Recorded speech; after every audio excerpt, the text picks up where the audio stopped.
유럽의 자동차 산업이 죽을 수도 있다. 정작 중국의 생각은 좀 달랐어요. 우리도 갈 곳 많거든. 덕분에 전 세계 많은 신흥 시장을 중국의 손에 쥐어준 꼴이 됐다. 최신 지구촌 소식 만나보는 글로벌 리포트 시간입니다. 오늘도 해담경제연구소 어예진 소장 나왔습니다. 어서 오세요. 안녕하세요. 일주일 사이에 정말 세계 곳곳에서 꽤 의미 있는 선거 결과가 나왔습니다. 네. 우리 소장님을 그래서 고대하고 있었습니다. 정리 좀 해주세요. 네. 먼저 이 인도 선거 결과인데요. 지난 4월 19일부터 6월 1일까지 44일간 치러진 인도 역사상 두 번째로 긴 선거였습니다. 네. 그 선거 시작 즈음에서 송경제에서도 뭐 인도 선거에 대한 이야기 다뤘었는데 당시에 어차피 총리는 모디가 될 거다 이런 말씀도 드렸습니다. 예. 결론부터 말씀드리면 결국에는 모디가 3년임에 성공을 했습니다. 초대 네루 총리 이후에 두 번째로 3년임을 하는 총리가 된 건데요. 그러나 이제 외신들 보도를 보면 일제히 이번에 인도 선거 결과를 두고 쇼킹한 결과다. 예. 뭐 이겼지만 타격이 큰 선거다. 뭐 모디를 겸손하게 만든 선거였다. 이런 식으로 헤드라인을 잡았어요. 예. 그 이유는 바로 모디 정당인 BJP가 단독 과반을 달성하지 못했기 때문이거든요. 이게 굉장히 충격적인 일입니다. 당초 예상에서는 BJP가 그래도 단독 과반 이상은 차지할 거다. 충분히 그럴 수 있다. 이런 관측이 지배적이었거든요. 그런데 결과는 지금 자료 화면으로 이제 유튜브를 보시는 분들께는 준비가 됐는데 예. 그 전체 하원 의원 543개 의석 가운데 240석을 얻었습니다. 근데 이제 단독 집권하려면 최소 272석이 있어야 하지만 네. 44석이 모자라서 과반 미달이 됐죠. 예. 근데 지난 선거인 2019년에 303석을 얻었으니까 60석 넘게 잃은 거예요. 예. 근데 모디 집권 10년 만에 이런 일이 또 처음인 거죠. 근데 그나마 다행인 거는 인도는 정당 연합 형태로 선거에 나서고 있어서 그 BJP를 중심으로 20여 개 지방 정당들이 뭉친 여당 연합이 있습니다. 예. 국가민주연합, 줄여서 NDA라고 부르는데요. BJP가 군소 정당들과의 연합 덕분에 이 여당 연합 전체로 따지면 293석 이렇게 과반을 넘겼고 이제 또 회의를 거쳐가지고 선거 이후에 모디를 이제 총리로 세우기로 결정을 합니다. 그러나 이 연합 정당의 목표 의석수 역시 당초에 이제 543석 가운데 400석이 목표였어요. 예. 근데 이번 선거는 목표에 비하면 굉장히 실망스러운 결과라고 볼 수 있죠. 예. 더군다나 BJP가 이 단독 과반이 아니라 연합 전선을 통한 과반을 달성했기 때문에 앞으로의 이 모디 총리의 그 통치에 있어서는 어떤 연합 정당들에게 의존할 수밖에 없는 그런 모양새가 되는 상황이 됩니다. 이를 두고 이제 파이낸셜 타임즈에서는 뭐라고 그랬냐면 나렌드라 모디의 무적 파워가 끝났다. 이렇게 표현을 했습니다. 여당이 연합으로도 목표 대비 부진했다는 건 그만큼 야당이 약진했다는 얘기잖아요. 그렇죠. 여당도 연합 정당을 구성하고 있는데 이제 야당도 있습니다. 지난해 7월 BJP의 라이벌인 INC, 우리말로 인도 국민회의당을 중심으로 하는 26개 지방 정당이 결성된 바가 있습니다. 예. 이름은 인도 국민발전통합연합, 줄여서 인디아라고 부르거든요. 예. 나라 이름하고 똑같죠. 근데 이거 일부러 그런 거예요. 뭔가 자신들이 대표한다 이런 이미지를 주려고 일부러 이렇게 인디아라고 한 겁니다. 지금 자료 사진 또 나가고 있는데요. 야당 연합 인디아가 전체 543석 가운데 234석으로 지난 선거 때보다 2배 넘게 약진하는 결과를 만들었습니다. 사진 보면 거의 절반에 가까운 그런 모양새가 있죠. 사실 이 선거 전만 해도 야당 연합 인디아를 두고 이제 모디 연합과 맞서기에는 그래도 좀 부족하다. 좀 그리고 워낙 파편적이다. 이런 비난을 좀 받았습니다. 정당들이 많다 보니까 이념의 차이도 있었고 또 뭐 정당의 성격이 각각 다르다 보니까 이 서로 간의 충격도 불가피했고요. 예. 그러나 이제 이들을 하나로 묶어주는 게 또 있었죠. 적이 하나면 또 하나로 또 그렇죠. 뭉치잖아요. 예. 그 위협. 위협이라는 게 하나로 뭉칠 수 있던 요인이었는데 인도 민주주의에 대한 위협 그리고 모디의 통제 강화와 인도 소수민족 특히 이제 무슬림을 표적으로 삼은 힌두 민족주의에 대한 위협이 컸습니다. 무엇보다 이 모디 총리가 그의 정적들을 제압하기 위해서 어떤 정치적인 탄압을 좀 강화하면서 오히려 이를 배경으로 하는 이제 야당에 좀 표심이 옮겨가는 그런 모양새가 됐죠. 그래도 제가 보기에는 충격입니다. 왜냐하면 네. 모디 총리는 기반이 워낙 탄탄하다고 저도 믿고 있었던 게 네. 인도 국민의 절대 다수를 차지하는 힌두교도의 절대적인 지지를 받았었고 네. 그리고 경제 분야에 있어서도 요즘 인도 경제 숫자로만 보면 탄탄하잖아요. 맞아요. 그래서 뭐 이번 선거도 무난하겠지 뭐 생각했는데 야, 패배 요인이 뭘까요? 일단은 뭐 경제 상황에 대한 국민들의 불만이 이제 폭발했다 이렇게 보는데 말씀하신 것처럼 그 모디 집권 하에서 이제 경제 성장은 굉장히 가파르게 상승을 했죠. 예. 그래서 뭐 성장률로 따지면 점수는 꽤 높은데 이제 힌두교 신자들은 우월하고 다른 종교들은 그렇지 않다. 이런 차별적인 분위기가 인도 내에 만들어졌고요. 그리고 이제 경제 발전은 했지만 양극화, 그 안에서 양극화는 굉장히 심각합니다. 예. 인도 상위 1%가 인도 전체 부의 40%를 차지할 정도로 이 빈부 격차가 굉장히 심하거든요. 예. 뭐 일자리 문제도 마찬가지고요. 결과적으로 힌두 민족주의에 몰두하느라 좀 모디 총리가 민생을 놓쳤다. 이런 평가를 받고 있죠. 결국에는 이제 이번 선거가 10년간 모디 집권에 대한 평가이자 인도의 가장 어떻게 보면 강력한 지도자의 권력에 대한 뭐 권위에 대한 타격이 되는 일이 됐다. 이렇게 보고 있습니다. 그렇군요. 자, 이번에는 또 멕시코 선거 결과로 한번 넘어가 보도록 하겠습니다. 네. 멕시코도 반전이었다고요. 여기에서도 역사적인 변화가 일어났습니다. 예. 제가 자료 사진을 현지 그 신문들의 일면 저도 진짜 깜짝 놀랐어요. 네, 준비했는데요. 대표적인 마초의 나라가. 그죠. 이제 유튜브 통해서 보시는 분들께는 이제 일면 기사들이 보여지고 있는데 보시면 아시겠지만 멕시코에서 최초의 여성 대통령이 나왔습니다. 예. 정말 말씀하신 것처럼 마초의 나라, 남성 우월주의. 그렇죠. 이런 멕시코에서 여성 대통령이라니 200년 헌정사 처음입니다. 야. 네, 그 주인공 지금 화면을 보시는 사람은 60%에 가까운 득표율을 얻은 클라우디아 셰인바움. 이제 올해 61살이고요. 네. 직전까지 그 멕시코시티 시장을 지냈습니다. 그리고 현 정부인 이 좌파 집권당 그 모레나 정당 소속인데 이번에 이제 현재 대통령의 좀 지지로 인한 후광이 있었다 이런 분석이 있고요. 오는 10월에 취임이고 이 멕시코 대통령의 임기는 6년입니다. 네. 이번에 그리고 상원 하원을 뽑는 총선도 했는데 여기서도 여당 연합이 압승을 했어요. 예. 언론에서 많이 언급하는 내용 중에 하나가 이번 선거에서는 대통령도 그렇고 수도권 행정 모두 여성 지도자가 나왔다는 점이 좀 주목할 만한 점입니다. 네. 나름대로 국가가 큰 하나의 또 장족할 만한 발전을 한 거다. 저는 이렇게만 봤는데 네. 특이한 점은 이 셰인바움 대통령 당선이 딱 전해지자마자 네. 멕시코 증시가 폭락을 했어요. 이건 뭡니까? 증시뿐만이 아니라 그 멕시코 페소화도 폭락을 했어요. 예. 이 당선자가 그 현 정부의 정당 소속이라고 했잖아요. 근데 이제 현재 대통령이 재임하는 동안 어떤 정부의 뭐라 그럴까 분배 정책 네. 이런 것 때문에 이제 빈곤층의 생활은 좀 나아졌어요. 나아졌긴 했습니다만 이제 재정 적자를 감안하지 않은 어떤 포퓰리즘의 지속 그리고 국가 통제의 증가 그리고 경제에 대한 정부 개입 강화에 대한 그런 문제들이 좀 있었거든요. 네. 근데 같은 당 소속 후보가 또 당선이 되니까 이런 사회주의 정책이 지속될 거란 전망 때문에 이제 투자자들 입장에서는 경제 불확실성이 지속될 수 있다. 이런 분석이 나오는 거죠. 그래서 증시와 환율도 꺾인 겁니다. 네. 그만큼 이 셰인바움 차기 대통령에게 놓인 중요한 숙제들이 몇 가지가 있는데 먼저 이 첫 번째 숙제는 말씀드린 것처럼 재정 적자입니다.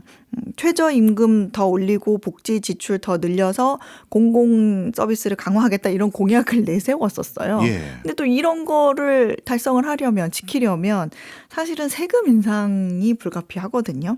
그런데 정작 세금 인상 계획은 없다고 했어요. 그러면 이제 경제를 손상시키지 않고는 이런 재정 적자를 줄이는 게 불가능하다. 예. 이런 평가가 있고요. 그래서 요게 또 숙제라는 점. 그리고 또 하나는 이게 어떻게 보면 가장 우선이 될 문제인데 범죄예요. 그렇죠. 네. 멕시코는 범죄죠. 맞아요. 이 살해, 실종 사건뿐만 아니라 이제 마약 밀매 이런 것도 전국적으로 굉장히 심각한 문제입니다. 그런데 이 셰인바움 당선자는 정면 대결은 피하겠다 이런 입장이에요. 예. 근데 사실은 이게 제일 급한데 그런 식으로 해결이 될까 하는 우려가 또 나오기도 하고요. 또 하나 더 말씀을 드리면 이제 세 번째 숙제는 미국과의 관계죠. 예. 멕시코는 이 미중 무역 전쟁 덕분에 어떤 새로운 글로벌 기업들의 공장들을 멕시코 자국에 유치할 수 있는 기회를 맞았거든요. 예. 근데 이 현 대통령의 반기업적 언사와 수도, 전기, 인프라에 충분한 투자를 못한 게 멕시코의 다국적 기업의 투자 유치, 기업 유치를 좀 제한한 바가 있어요. 근데 이런 기조에 그래도 좀 변화가 필요하다는 점, 그리고 뿐만 아니라 불법 이민, 마약 밀매 이런 부분을 해결을 해야 이제 붙어 있는 미국과의 관계 유지가 가능한 상황이기 때문에 지금 당선자가 어떤 이런 부분을 미국과 잘 협력을 해서 미국의 요구에도 조금 들어주고 그러면서 관계를 잘 유지할 수 있을지 지켜봐야 될 것 같다. 걱정이 되는 시각도 있다. 이런 얘기들이 나오고 있죠. 네. 멕시코 국민의 선택이 남달랐기 때문에 향후 한 1년 동안 멕시코에 대한 정보가 참 궁금해지는 상황입니다. 네. 그리고 우리나라에서는 잘 모르실 수도 있는데 남아프리카 공화국에서도 선거했잖아요. 네, 맞습니다. 지난주에 그 집권당인 ANC의 과반 달성 실패가 예상된다 이런 얘기 이제 송경제에서도 전해드렸었는데 예. 이변은 없었습니다.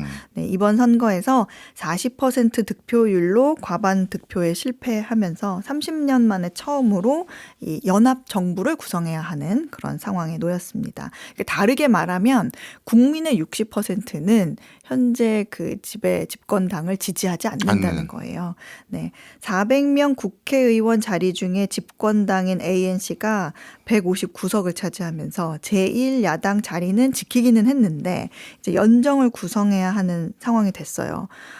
근데 이런 부분에 대해서 이제 연정을 해야 되니까 이제 접촉을 해야 되잖아요. 네, 됐거든? 하고 이렇게 선을 긋는 정당도 있었고 그나마 이제 연정 협상이 좀 가능하다 싶은 정당들을 보면 그동안의 어떤 정부 주요 정책에 반대 의견을 냈었던 곳이에요. 그러니까 연정을 구성하려면 어느 정도 요구를 또 들어줘야 되는 한 발 물러서야 되는 그런 상황이라 고민이 좀 큰 상황입니다.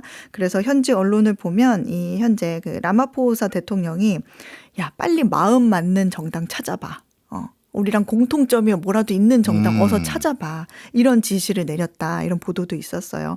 연정을 통해서 라마포사가 연임은 할 전망인데 앞으로 이제 남아공 정책에는 아무래도 변화가 불가피할 전망입니다. 그렇네요. 세계적인 리더십이 올해 많이 바뀌는데 남은 기간 동안 또 선거 결과 또 쏙쏙 우리에게 알려주셨으면 좋겠습니다. 네. 이번에는 전기차 얘기 좀 해보겠습니다. 미국과 유럽의 중국 기업에 대한 제재가 오히려 중국 전기차가 세계화되는데 발판이 됐다. 이게 제일 궁금했어요. 이거 뭡니까? 네, 이 파이낸셜 타임즈가요. 지난 5일 보도한 그 메인 뉴스였어요. 예. 중국의 전기차가 값싼 가격을 무기로 이제 세계 시장을 공략하는 거는 사실은 어제 오늘 이야기는 아니에요. 그렇죠. 그런데 이번에 파이낸셜 타임즈가 분석한 내용은 그 값싼 전기차가 세계 곳곳의 시장에 어떻게 접근을 할 수 있었냐입니다. 우선 그 배경은 미국과 유럽의 보호무역주의. 네, 미국은 최근 중국산 전기차 관세를 25%에서 100%로 올렸잖아요. 그리고 유럽연합 같은 경우에는 지난해 10월 중국산 전기차 보조금에 대한 조사를 시작한 데 이어서 다음 달 4일이 되면 중국산 전기 자동차에 잠정 관세를 부과하기로 했습니다. 네. 태양광이 그랬던 것처럼 유럽으로 유입되는 수많은 그런 저렴한 중국산 전기차 때문에 유럽의 자동차 산업이 죽을 수도 있다. 이런 걱정을 하고 있어요. 그런데 이제 정작 중국의 생각은 좀 달랐어요. 중국은 오히려 우리도 갈 곳 많거든. 이런 생각이었던 거예요. 덕분에 전 세계 많은 신흥 시장을 중국의 손에 쥐어준 꼴이 됐다. 예. 이런 분석이 있었어요. 동남아시아와 중남미 중동 등 이제 세계에서 가장 중요한 신흥 시장과 미국과 유럽에 비해서 좀 보호 무역주의가 덜한 나머지 서방 경제권 전반에 걸쳐서 네. 중국이 현지 전기차 제조 공급망을 위한 직접 투자도 늘렸고 또 결국에는 중국의 지배력을 높이게 되는 상황이 되었다는 게 이 파이낸셜 타임즈의 지적입니다. 일종의 전기 자동차로 1대1로 사업하는 느낌이 많은데요. 맞아요. 그렇습니다. 중국에서는 이 전기차 제조업체들의 글로벌 진출 확대가 시진핑 주석의 대표적인 1대1로의 일환으로 여기고 있어요. 네. 개발도상국과의 정치, 경제적 유대를 강화하려는 이제 광범위적인 전략인 거죠. 근데 그걸 증명하는 게 최근 몇 년 동안 신흥 시장에 대한 중국의 수출 규모인데 그 가치로 따지면 이미 선진국에 내보내는 걸 능가했어요. 그리고 국가 전략 관점에서 봤을 때도 중국의 미래 대외 경제 전략의 초점은 이제 개발도상국으로 좀 이동하는 그런 모습입니다. 그렇군요. 네, 근데 주목할 점이 뭐냐면 여기에서 좀 중요한 개발도상국이다. 이렇게 판단이 될 경우에는 중국 기업들이 전기차 생산뿐만 아니라 전기차에 필요한 그런 원자재 생산과 가공까지 모두 뛰어들고 있다는 거예요. 예. 그 대표적인 나라가 브라질과 인도네시아인데 브라질은 중국 BYD가 아시아 이외 지역에서 첫 자동차 제조 허브로 선택한 나라예요.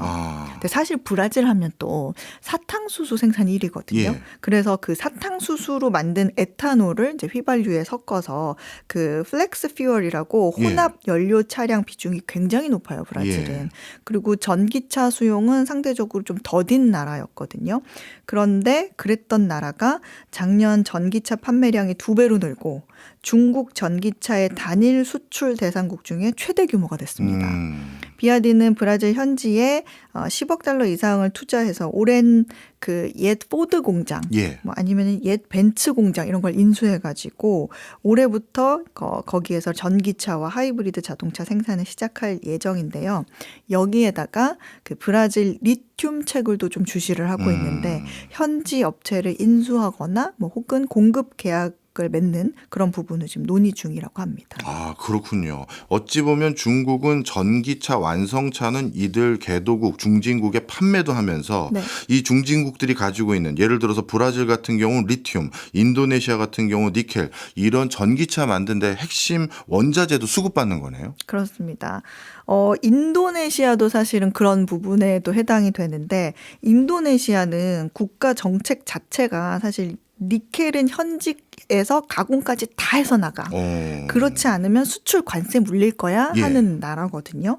그럴 정도로 국가 핵심 자원인데 이 조코 위도도 대통령이 직접 테슬라나 뭐 다른 유명 기업들에게 우리나라에 전기차와 배터리 제조 공장 설립 권유하는 것도 사실은 전기차 생태계를 구축하기 위함이에요.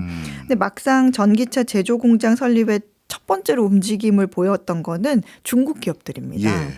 아예 중국 은행들까지 적극적으로 나서서 인도네시아 니켈 공장에 대한 투자에 열을 올리고 있는 상황이고요. 그렇군요. 근데 또 이게 우리나라 현대차도 브라질과 인도네시아에 가서 열심히 하고 있는데 그래서 좀 경쟁이 불가피해 보입니다. 그런데 이런 생각도 들어요. 사실 지금 전 세계적으로 미국이 중국의 여러 기업들이 세계적으로 나가는 걸 막고 있다. 이건 다 공공연히 알고 있는 사실이잖아요.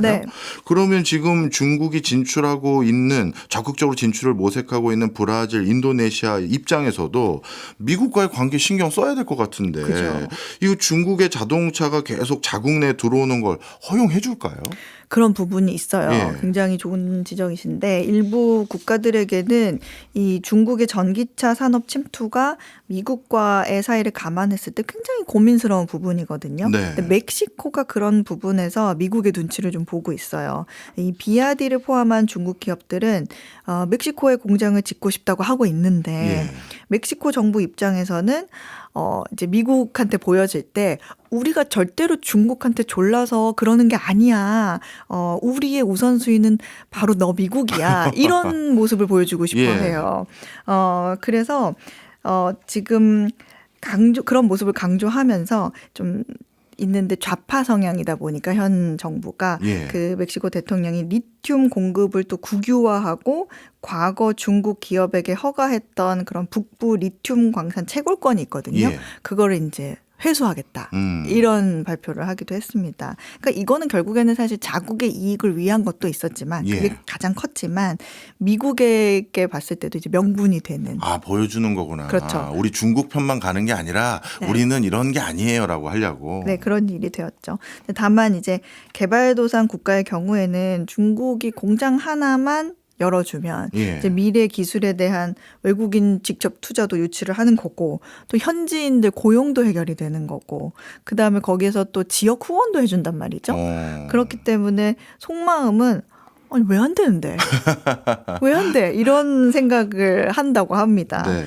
제가 또 제일 궁금한 나라는 사실 호주예요. 네. 전 세계 자원 강국으로서 전기 자동차 만드는데 핵심적으로 필요한 광물들을 대부분 호주에서 조달받고 있는 나라들이 많거든요. 네. 호주의 입장은 어떻습니까?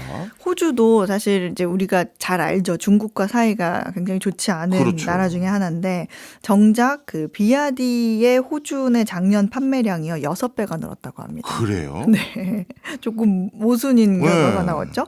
그래서 이제 정치계에서는 이제 자동차 사고를 넘어서 어떤 예. 전기차에 이 전기차 차량이 좀 수집할 수 있는 데이터 같은 거를 좀 고려했을 때 이거는 중국에게 어떻게 보면 무기화가 될 수 있다. 이런 우려를 가지고 있고요. 그래서 인프라 보안 같은 그런 국가 안보 검토를 해야 된다. 이런 불만이 좀 나오고 있죠. 네. 사실 우리나라도 조만간 비아디가 한국에 전기차 하나를 출시하려고 네. 이미 환경평가를 받고 있다고 들었는데 가격 듣고 제가 놀랐거든요. 어. 얼마일 것 같으세요? 얼마 우리 정도 어 할까요? 소장님도 흔들릴 텐데 가격 들으면 어느 정도 하죠? 2천만 원대 초반이에요. 세상에 전기차가. 근데 이게 일본에서도 비슷한 모습이 펼쳐지고 있는 예. 게요. 일본이 전기차에 좀 더뎠거든요. 예. 근데 이제 중국이 저렴한 가격으로 치고 들어오면서 중국이 이제 자국의 일본 자동차 기업들, 글로벌 기업들이잖아요. 예. 이걸 보호해야 한다 하면서 이제 보조금으로 이 중국을 진입을 막기 위해서 굉장히 애쓰고 있는 그런 모습을 보이고 있어요. 네. 앞으로 전기차를 중심으로 해서 전 세계에서 정말 뜨거운 경쟁이 일어날 것 같고요. 뭐 저도 한 가지 오늘 말씀 주신 거에 여담을 하나 보태자면 네. 중국 내부에서는 이걸 전기차만으로 보진 않더라고요. 예를 들어서 우리가 하루 24시간 중에서 잠자는 시간 한 8시간, 밥 먹고 뭐 멍 때리는 시간 밥 먹는 시간 하루 3끼에서 3시간에다 네. 멍 때릴 시간 합쳐서 12시간이라고 하면 우리가 뭔가 의식을 가지고 있는 활동하는 시간이 12시간인데 네. 그중에 차에서 보내는 시간이 한 3시간 가까이 되거든요. 그렇죠. 네. 그러니 이 차 안에서 보내는 시간 이게 머지않아 자율주행이 되고 그러면 이게 하나의 차 안이 플랫폼이 그러네요. 될 텐데 네. 그 플랫폼까지도 보면서 중국이 이 시장만큼은 놓쳐서는 안 된다 이렇게 생각한다고 하더라고요. 네. 앞으로 전기차 소식도 선거 네. 소식만큼 많이 챙겨주십시오. 알겠습니다. 자, 지금까지 어혜진 소장이었습니다. 오늘도 많이 배웠습니다. 고맙습니다. 감사합니다.